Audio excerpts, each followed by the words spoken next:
Hello students, आप सभी का बिहार पुलिस कांस्टेबल का एग्जाम है। इसके अलावा डीएलएड का भी एग्जाम होना है और ऐसे में बिहार लेबोरेटरी असिस्टेंट का भी एग्जाम होना है। तो हम यहाँ पर साइंस के वो इंपॉर्टेंट क्वेश्चंस डिस्कस कर रहे हैं जो आपके पेपर में बहुत बार पूछे जाते हैं, जो कि बहुत इंपॉर्टेंट क्वेश्चंस हैं। एग्जाम में यहाँ से क्वेश्चन डेफिनेटली आता है। तो चलिए शुरुआत करेंगे।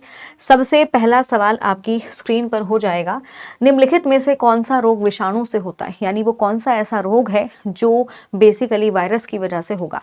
हैजा है, छोटी चेचक या स्मॉल पॉक्स, टाइफाइड या फिर बेटा ट्यूबरक्लोसिस। तो याद रखेंगे इस सवाल का जवाब हो जाएगा स्मॉल पॉक्स, या जिसे हम चेचक कहते हैं। चेचक जो होता है वो वायरस से होने वाला है और बाकी के जो अन्य 3 बीमारियां दी गई हैं ये बैक्टीरिया से होने वाली है। याद रखेंगे, इंपॉर्टेंट है। ठीक है, चेचक का ही टीका दुनिया का पहला टीका बना था जो कि एडवर्ड जेनर के द्वारा बनाया गया था। याद रखेंगे। आगे बढ़ेंगे, अगला क्वेश्चन, सेब से संबंधित रोग को किस नाम से जाना जाता है, यानी सेब से संबंधित जो रोग है उसको हम क्या कहेंगे, उसको हम कहते हैं बेसिकली फायर ब्लाइट। याद रखेंगे, फायर ब्लाइट के नाम से जाना जाता है, याद रखना है। वहीं पर टीका रोग जो होता है वो मूंगफली से संबंधित होता है। याद रखेंगे, लाल जंक रोग में आप देखोगे जो शुगर केन की पत्तियां वगैरह होंगी वो इससे रिलेटेड है। याद रखेंगे, इंपॉर्टेंट है। ठीक है, बाकी ग्रीन ईयर डिजीज जो होगा वो मिलेट से रिलेटेड है, याद रखना है। आगे बढ़ेंगे, अगला क्वेश्चन, बेरी एक ऐसा रोग है जो किसकी कमी के कारण होगा। तो बेरी रोग जो होता है ये बेसिकली विटामिन बी1 की कमी के कारण होता है और विटामिन बी1 का वैज्ञानिक नाम होता है थायमीन। और विटामिन बी1 आपको मिलेगा जो अंकुरित चने होंगे, दही हो गया, या फिर अगर बात करें ग्रीन लीफी वेजिटेबल्स में। ऐसे ही विटामिन ए की वजह से नाइट ब्लाइंडनेस होता है, विटामिन सी की वजह से स्कर्वी होता है और विटामिन डी की वजह से कैल्सीफिरोल यानी हड्डी से संबंधित रोग होते हैं। याद रखेंगे, निम्नलिखित में से कौन सा मानव रोग बैक्टीरिया के कारण होता है, वो रोग बताना है जो बैक्टीरिया के कारण होगा। टाइफाइड है, पोलियो है, मिजिल है या फिर आपका हेपेटाइटिस ए है।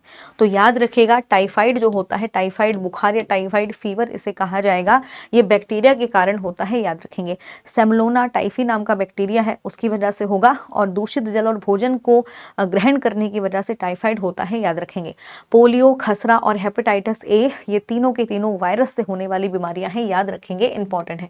अगला क्वेश्चन, श्वसन तंत्र से संबंधित विभिन्न रोग किस प्रकार के प्रदूषण का कारण बनते हैं।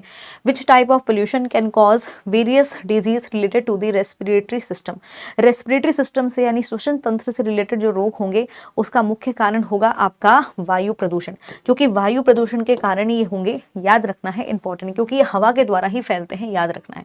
आगे बढ़ेंगे, अगला क्वेश्चन, निम्न में से कौन सा असंक्रामक रोग है। असंक्रामक रोग का मतलब होता है ऐसे रोग जो फैलते नहीं है, ऐसे रोग जो किसी संक्रमित व्यक्ति से जो बेसिकली हेल्दी पर्सन को नहीं फैलेंगे। याद रखेंगे, तो इस सवाल का जवाब हो जाएगा, जैसे यहाँ पे पूछा गया है कि भाई हाई ब्लड प्रेशर है, टाइफाइड है, इन्फ्लुएंजा है या फिर आपका निमोनिया है। तो याद रखेंगे, उच्च रक्तचाप जो है ये एक नॉन कम्युनिकेबल डिजीज है, गैर संचारी रोग है या असंक्रामक रोग है, ये किसी को फैलेगा नहीं। ठीक है, बाकी अन्य 3 रोग जो है वो फैलते हैं। याद रखना है, इंपॉर्टेंट है। आगे बढ़ेंगे, अगला, मादा एनोफिली मच्छर का के द्वारा ये किस चीज का संचारण करेगा। फीमेल एनोफिली नाम का जो मस्कीटो होता है इसकी बॉडी के अंदर एक परजीवी रहता है जिसकी वजह से मलेरिया होता है। अब ये बेसिकली मादा एनोफिली किसका संचालन करेगा, भाई मलेरिया का करेगा। याद रखेंगे, इंपॉर्टेंट है। मलेरिया से ठीक होने के लिए एक दवाई है जिसे एंटी मलेरियल ड्रग कहते हैं, उसका नाम है कुनेन। और कुनाइन की जो दवाई होती है ये सिंकोना पेड़ की छाल से तैयार की जाती है। याद रखना है। बाकी यहाँ पे अगर डेंगू की बात करें तो डेंगू वायरस के कारण होता है, डेंगू वायरस के कारण, और डेंगू को ब्रेक बोन फीवर के नाम से भी जाना जाता है। याद रखेंगे, इंपॉर्टेंट है। आगे बढ़ेंगे, पेनिसिलिन की खोज किसने की थी। तो पेनिसिलिन जो है वो एक एंटीबायोटिक है। एंटीबायोटिक वो दवाइयां होती हैं जो माइक्रो ऑर्गेनिजम्स की ग्रोथ को प्रिवेंट करती हैं, यानी उनकी ग्रोथ को खत्म करेंगी। तो पेनिसिलिन जो है दुनिया की पहली एंटीबायोटिक थी और इसको बनाया था अलेक्जेंडर फ्लेमिंग ने। किसने बनाया था, अलेक्जेंडर फ्लेमिंग के द्वारा बनाया गया था। आप लोग मुझे कमेंट बॉक्स में कमेंट करके बताएंगे कि ये जो है पेनिसिलिन ये किस वर्ष बनी थी। एक चीज और याद रखेंगे, पेनिसिलिन को एक्सट्रैक्ट किया गया था, प्राप्त किया गया था फफूंद से, या जिसे हम फंगस भी कहते हैं। आगे बढ़ेंगे, अगला क्वेश्चन, एडिस मस्कीटो के कारण क्या होगा? तो एडिस मस्कीटो के कारण डेंगू होता है, याद रखेंगे। ये डेंगू को करता है, ध्यान रखना है, इंपॉर्टेंट है। कौन से विटामिन के रक्त के थक्के के लिए आवश्यक प्रोटीन और कैल्शियम को सक्रिय करेगा? तो वो कौन सा ऐसा विटामिन है जिसकी वजह से ब्लड क्लोटिंग होगी? विटामिन के, विटामिन B1, विटामिन डी या फिर विटामिन सी? तो इसका आंसर हो जाएगा विटामिन के। विटामिन के ही क्या करेगा? कैल्शियम और प्रोटीन, कौन सा प्रोटीन? फिब्रिनोजन नाम का प्रोटीन जो प्लाज्मा में मौजूद होता है, जो प्लेटलेट्स की हेल्प करेगा ताकि ब्लड क्लॉट्स बन सके। ठीक है, आगे बढ़ेंगे। निम्नलिखित में से कौन मनुष्य में बौनेपन के लिए जिम्मेदार होता है? वो कौन सा ऐसा है जिसकी वजह से मनुष्य की हाइट नहीं बढ़ पाएगी, बौनापन यानी डार्फिज्म के लिए रिस्पॉन्सिबल होगा? अग्नाशय है, थायरॉक्सिन है, पिट्यूटरी है या फिर एड्रेनालिन है? तो याद रखिएगा, पीयूष ग्रंथि के द्वारा ग्रोथ हार्मोन की कमी अगर होगी, ग्रोथ हार्मोन नहीं बनेगा, तो ऐसे में क्या होगा? मांसपेशियों का विकास नहीं होगा, मांसपेशियों की डेवलपमेंट नहीं हो पाएगी, बोन का डेवलपमेंट नहीं हो पाएगा। तो ऐसे में बेसिकली व्यक्ति की हाइट जो है वो छोटी रह जाएगी, याद रखेंगे। एड्रेनालिन की अगर मैं बात करूं तो ये बेसिकली वो हार्मोन है, इसे हम कहते हैं फाइट और फ्लाइट हार्मोन, याद रखेंगे। थायरॉक्सिन हार्मोन थायराइड ग्लैंड के द्वारा बनता है, याद रखेंगे। पैनक्रियास बनाता है इंसुलिन, जो कि आपके ब्लड में ग्लूकोज के लेवल को लो रखता है। अगला क्वेश्चन, निम्नलिखित में से कौन सा एक कोशिकीय जीव काला हजार का कारण बनता है? काला हजार रोग जो होगा, यानी अगर बात की जाए तो लेशमीनिया, याद रखेंगे। लेशमीनिया इस सवाल का जवाब होगा, लेशमीनिया इस क्वेश्चन का आंसर हो जाएगा। आगे बढ़ेंगे। हमारे शरीर में प्रोटीन की कमी से कौन सा रोग होगा? तो प्रोटीन की कमी से कौन सा रोग होगा? खासकर ये रोग आपको बच्चों में देखने को मिलेगा, इसे हम कहते हैं क्वाशीकोर। ऐसे में क्या होगा? शरीर की जो मांसपेशियां हैं वो विकसित नहीं होंगी और ये बच्चों में ज्यादातर आपको देखने को मिलेगा, क्वाशीकोर, याद रखेंगे, इंपॉर्टेंट है। आगे बढ़ेंगे।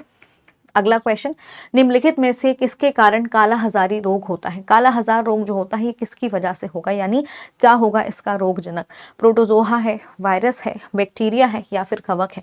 तो याद रखिएगा, ये प्रोटोजोआ के कारण होता है, ये प्रोटोजोआ के कारण होगा, ध्यान रखेंगे, इंपॉर्टेंट है। प्रोटोजोआ के कारण ही मलेरिया होता है, ये भी आपको याद रखना है।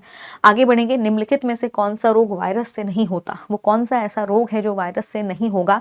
तो वायरस से ना होने वाला जो रोग है वो है ट्यूबरक्लोसिस, जिसको हम क्षय रोग कहते हैं, याद रखेंगे, या फिर आप इसे तपेदिक के नाम से भी जानते हैं। ये बैक्टीरिया की वजह से होता है, मायोबैक्टीरियम ट्यूबरक्लोसिस नाम का बैक्टीरिया है जिसकी वजह से होता है, याद रखेंगे। और ये फेफड़ों को संक्रमित करता है, ये भी आपको पता होना चाहिए। दाद एक प्रकार की बीमारी है जो किसके कारण होगी? रिंगवॉर्म जिसे कहा जाता है, ये बीमारी किसके कारण होती है?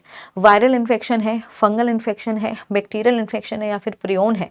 तो याद रखेंगे, ये फफूंदी यानी कवक के द्वारा फंगल इन्फेक्शन है, याद रखेंगे, जिसमें स्किन पर रिंग लाइक स्ट्रक्चर हो जाते हैं। एंटीबायोटिक दवाइयों के बारे में निम्नलिखित में से कौन सा कथन सही नहीं है? यह परजीवियों के दुष्प्रभाव में चेचक, फिलेरिया और डिप्थीरिया को हो सकते हैं। ये बेसिकली एंटीबायोटिक कोल्ड और फ्लू पर इफेक्टिव नहीं होती है, एंटीबायोटिक वायरस के अगेंस्ट इफेक्टिव नहीं है, एंटीबायोटिक इफेक्टिव है बैक्टीरियल डिजीज से रिलेटेड। तो गलत आपसे पूछा है तो पहला वाला ही यहाँ पर गलत दिया गया है, क्योंकि एंटीबायोटिक दवाइयाँ खाने से स्मॉल पॉक्स, फ्लेरियासिस और डिप्थीरिया नहीं होता है, बल्कि एंटीबायोटिक का काम होता है बैक्टीरिया की ग्रोथ को खत्म करना। ठीक है, तो याद रखेंगे, पहला ऑप्शन यहाँ पे गलत दिया गया है। स्टूडेंट्स, आप लोग अगर चाहते हैं कि पीडीएफ आपको मिल जाए तो उसके लिए आपको मेरे साथ टेलीग्राम ग्रुप पर कनेक्ट होना पड़ेगा, वहीं पर मैं ये पीडीएफ शेयर करूंगी ताकि आप इन क्वेश्चंस को आगे जाके रिवाइज कर पाएं। इसके अलावा स्टूडेंट्स, बिहार लेबोरेटरी असिस्टेंट की जो बच्चे तैयारी कर रहे हैं वो मेरे साथ जुड़ सकते हैं। फाउंडेशन बैच है जहाँ पर कंप्लीट तैयारी आपको कराई जा रही है, 899 इस बैच का प्राइस है, आप इस बैच के साथ जुड़ सकते हैं। इसके अलावा महापैक के साथ भी आप लोग कनेक्ट हो सकते हैं। तो ऐसे इंपॉर्टेंट क्वेश्चंस के लिए चैनल के साथ जुड़े रहिए। Thank you so much, bye bye and take care.